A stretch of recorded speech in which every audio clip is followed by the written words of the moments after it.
અનેક અભિષેકો કરો એટલે શિવજીનું આશીર્વાદ લેશે.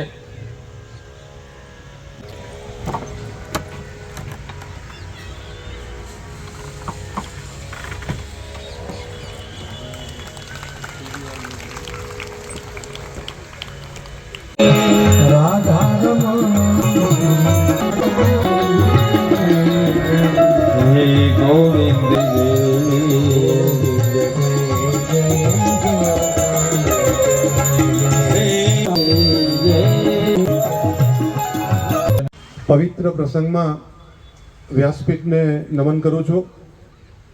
પૂજ્ય સંતોના ચરણોમાં પણ વંદન. યજમાન કમલેશભાઈ પરિવારને અભિનંદન પાઠવું છું.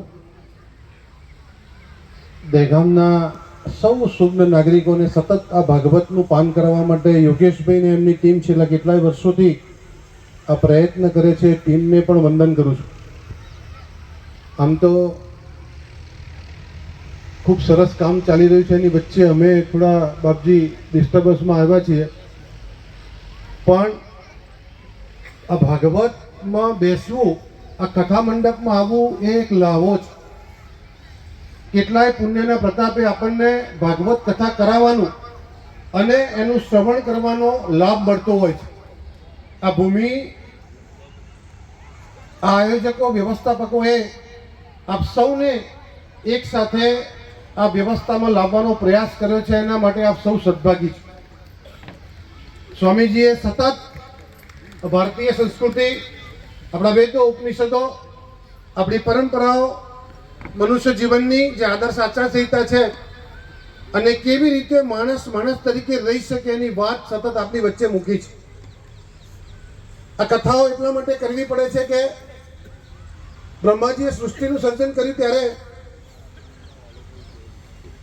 આપણને બે પગે સીધા ઊભા રાખ્યા હતા.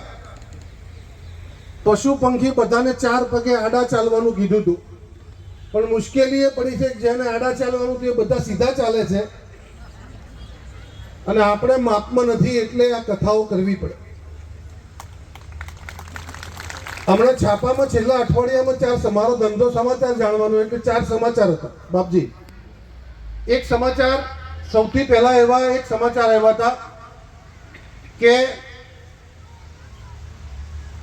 એક નવો ધંધો ચાલુ થયો છે સરલાબેન, કે માણસો ભાડે આપવાની એક એજન્સી ચાલુ થઈ.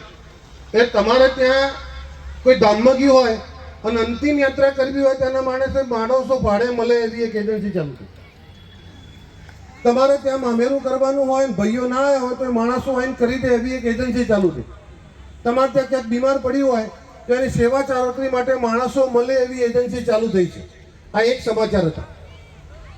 બીજા એક સમાચાર એવા ચાલુ થયા કે ડિટેક્ટિવ એજન્સીનો બહુ સમય અત્યારે ધંધો ચાલે છે. ડિટેક્ટિવ એજન્સી ચાલે એટલે તમારા પરિવારના બાળકો, દીકરીઓ કોલેજ જતા હોય એને ધ્યાન રાખવા માટે એજન્સી હોય. આપણે એને કામ આપી દેવાનું એટલે એનું ધ્યાન રાખે બરાબર સીધા છે કે નહીં એમ.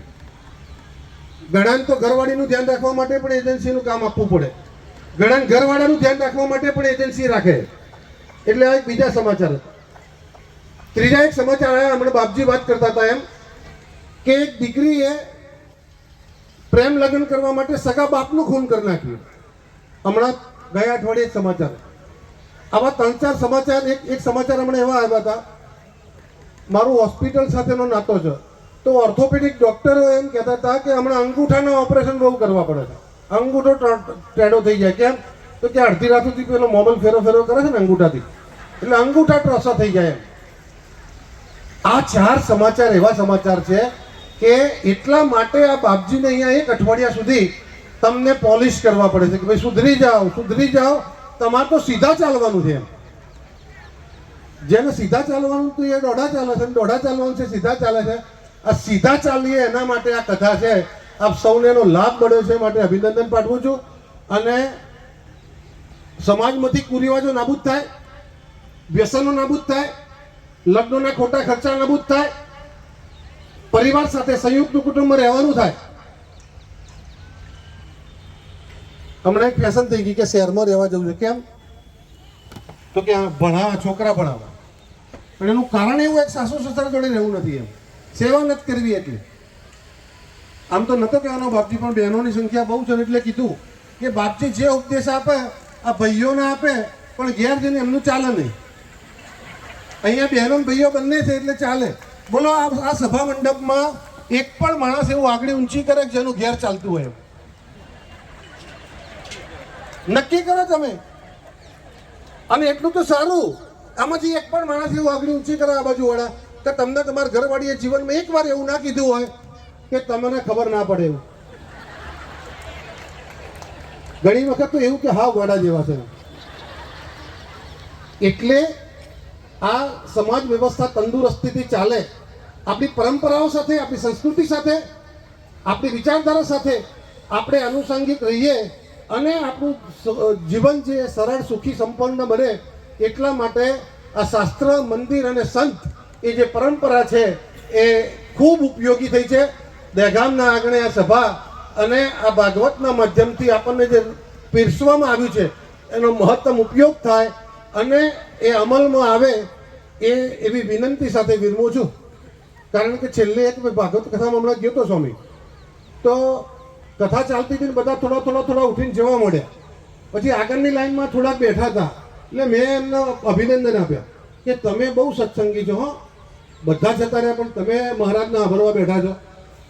એટલે કે સાંભળવા નહીં બેઠા, ચાદર અમારી છે લેવા બેઠા છીએ. એવું ના થાય એવી વિનંતી સાથે વિરમું છું. વસ્તુ ભારત માતા કી જય.